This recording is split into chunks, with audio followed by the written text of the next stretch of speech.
Hey buddies, Miss Puggy here, coming at you another Wonderlands video. Today I want to clear up some misconception that I've even made in the past with the Stabbomancer tree. Guarantee that after watching this video, you might be looking at your own build and need to change some things because there's some skills in the Stabbomancer tree that looks like they're actually helping, but they're not really helping your build enough to really warrant the points that it takes to get these points. And the biggest offender on any Stabbomancer build is going to be Swift Death and Arsenal. These are skill tree points that you don't ever want to take, and I'll explain that in just a few moments. But before we get into the meat and potatoes of the video, don't forget to like, comment, subscribe, and follow me on Twitch on the top right. You have no idea how much helps me out. And let's get into the video. Legendary? Whoa! No way, dude!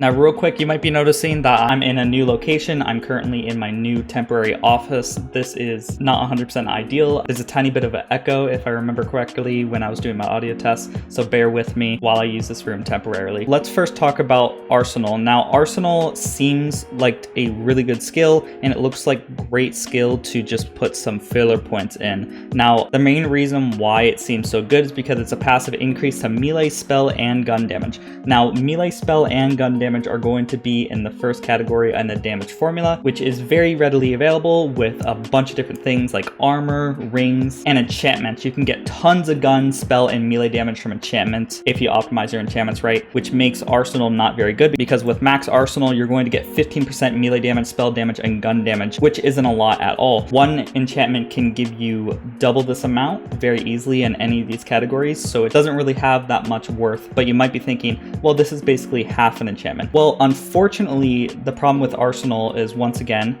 it's in the same damage category as armor, rings, and those enchantments. And because we have so much of that on a basic build, unfortunately, Arsenal isn't going to be very good for your build. So you never want to put any points in an Arsenal, and that's also going to be the case with Swift Death. And one thing to consider with Arsenal is that as we get up to higher chaos levels, we're going to eventually get new chaos rarities, which of course means higher powered gear, which also means with rings, you're going to get more and more gun, spell, and melee damage. Is going to make Arsenal worse and worse as we get more percentages in our rings.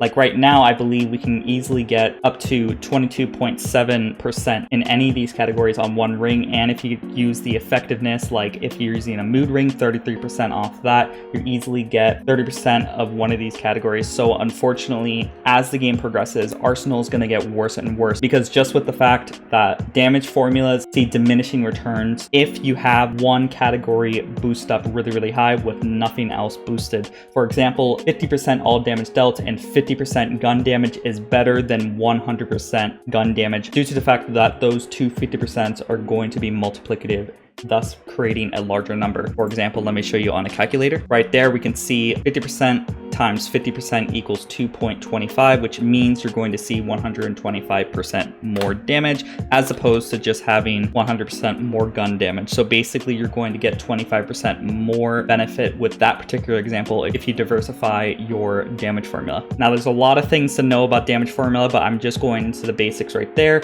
If you guys are more interested in damage formula stuff, this is general gun damage formula. This is just gun damage. This is everything that goes into the damage formula for just guns to calculate the damage of your bullets.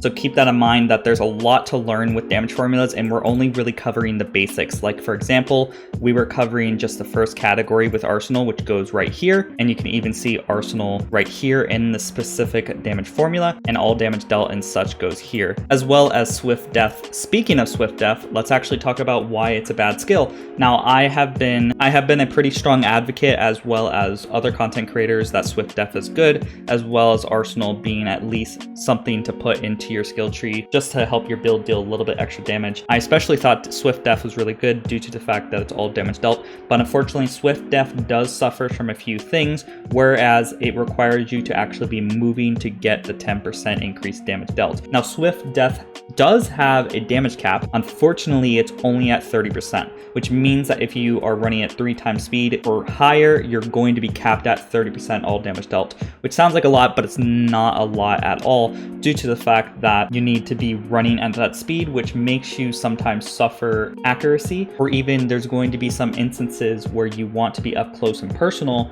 with like Cursed Wit, and instead you are trying to go really, really fast and you're making your Cursed Wit suffer when you're instead trying to make Swift Death good.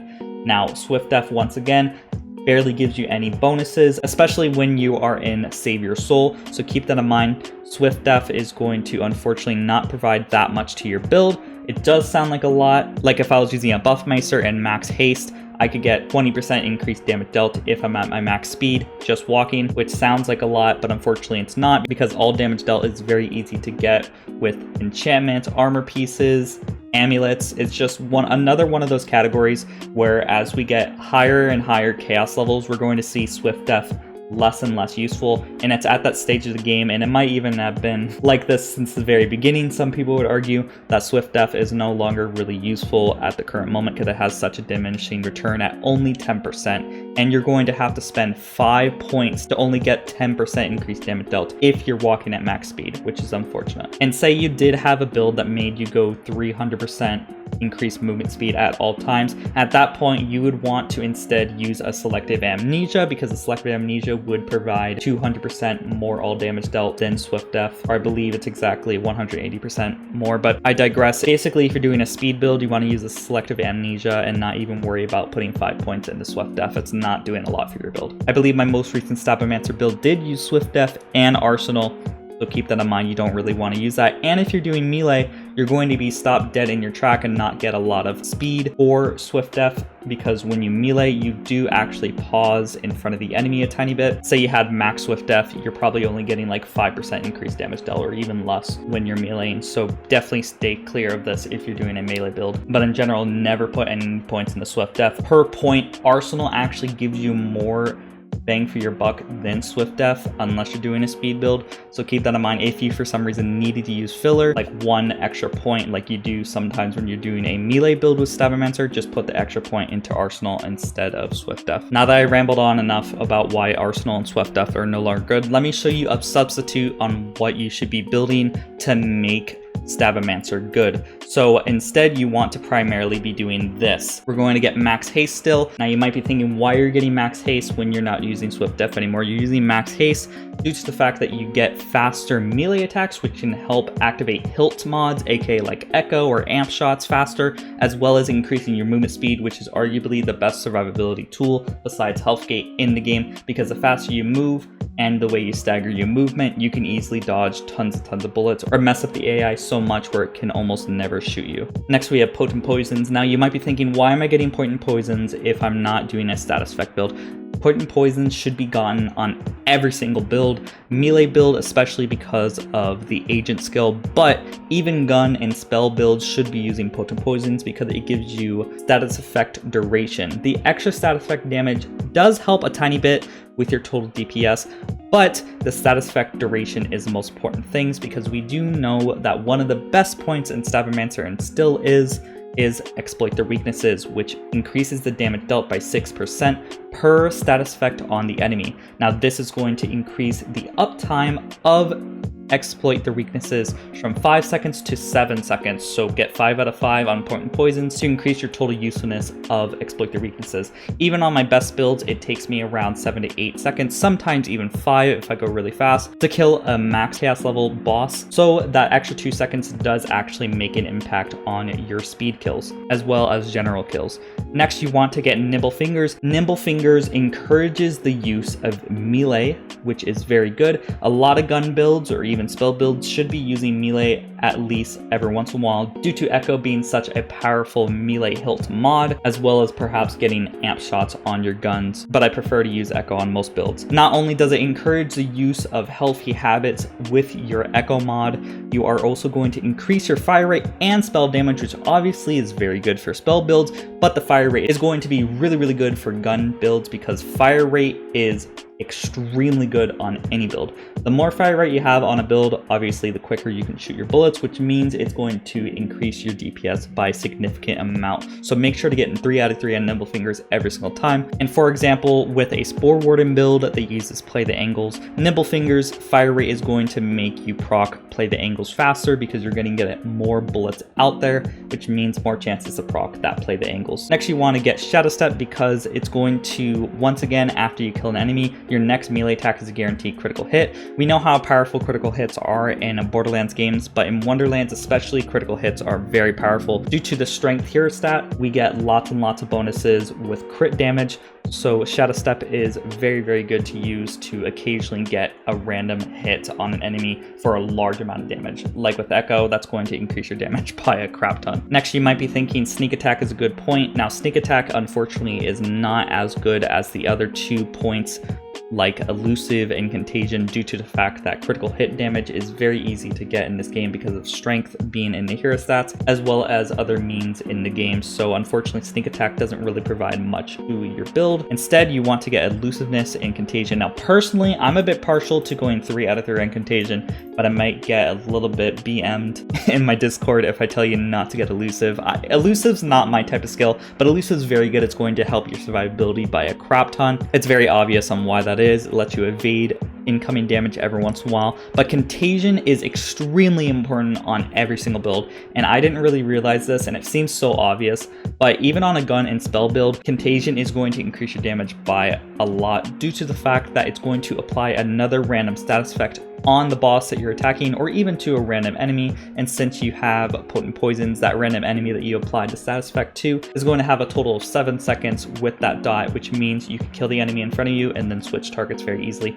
But I digress. Contagion allows you to place another status effect on the enemy, and this allows you to put another point of exploit their weaknesses on the enemy, which is extremely good on any build. The reason for this, once again, we'll refer to the damage formula. You can see that exploit their weaknesses is in this own category with all this other great stuff, as well as Wrath of Nature. You guys are already familiar on how good Wrath of Nature is, but exploit their weaknesses is in the same category with not much other contenders, which allows it to be very, very good and multiplicative on everything else that you see in the formula. So keep that in mind. Exploit their weaknesses is extremely good on any build. Now I could go down to the Executioner Blade, but I feel like the rest of the skills that we go down is very easy to explain. 1,000 Cuts is very good, and Agent is a very good skill tree point as well. It's very easy to realize that you can just put the rest of the points into this until you get the Executioner Blade if you so wish to go to Capstone on your Stabbomancer. But I know a lot of people multi-class into Stabbomancer just to get from the shadows, which usually means you only get to mid-cap on your Stabbomancer build. So hopefully this helps you optimize your game plan with Stabbomancer. Don't take Swift Def anymore, don't take Arsenal anymore. I have been an advocate for these 2 skills for a long time, and after some careful consideration and a relook into the damage formula, I realized that these aren't really that good. So hopefully this helps your next Stabbomancer build. I know that I'm going to use a similar template for my next Stabbomancer build when I actually create it, so hopefully this helps you guys. I hope you guys didn't mind this heavy explanation video for my first video back onto YouTube. I've been gone for almost 3.5 weeks, and it's really good to finally make a video again, so I hope you guys appreciate this information. If you guys have any questions on what I just said, please comment it down below. I will try to clear up any confusion or as much confusion as possible. I know it's a bit jarring, and it took me honestly like 2 days of thinking on whether or not these really are as bad as some people say, and unfortunately they are. So hopefully you don't take my words for granted and actually follow this advice, because it should be able to help your build deal even more damage or just better quality of life for your gameplay. And as always, a big shout out to the members who make these videos possible. We got Clairvoyance, Freaking Glacius, Greywolf, Cameron, Benjamin, Wishkeeper, and 31bar70. These are the people who support me as little as $5 a month, and you can also support me as little as $5 a month by clicking the link in the comments description or on the top right to become a member. The more members we have, the closer I get to becoming full-time, which means more videos for you guys. And as always, don't forget to like, comment, subscribe, and I hope you all have a great day. Bye-bye. And the last shall be first to immerse in a pass out heat, facing him out with a moxie melt till he woke up drowning in tchotchke hell. War in a cave with a torch on the wall, then a window arrangement of porcelain dolls.